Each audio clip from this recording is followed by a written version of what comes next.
দুর্গাপুর মহকুমা আদালতের ভগ্নদশা, যখন তখন ঘটতে পারে দুর্ঘটনা। এই অভিযোগ তুলে আসানসোল দুর্গাপুর উন্নয়ন নিগম ঘেরাও করল দুর্গাপুর বার অ্যাসোসিয়েশন। কয়েকশো আইনজীবী দাবি তোলেন, আসানসোল দুর্গাপুর উন্নয়ন পর্ষদের ভূমিকা রয়েছে নতুন আদালত ভবন তৈরির পিছনে, সেই জন্য তৎপরতার সাথে ভূমিকা পালন করতে হবে।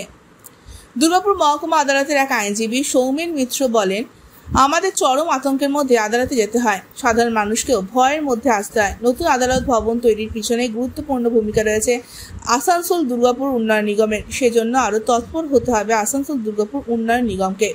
এই দাবি তুলে আমরা আসানসোল দুর্গাপুর উন্নয়ন নিগমে এসেছি।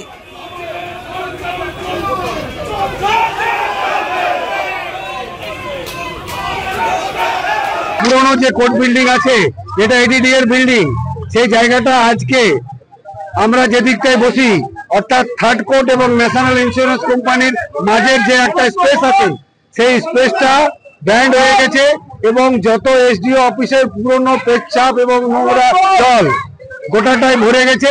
শুধু আমাদের না, পাশের ন্যাশনাল ইন্স্যুরেন্স কোম্পানিরও ফাইল সব ভিজে গেছে। এর মতো অবস্থায় আমরা ওইখানে প্রায় 150 থেকে 200-250 লোক ওইখানে থাকি। তাছাড়াও লিটিগেন্ট পাবলিক যাওয়া আসা করলে সেটা 500 হয়।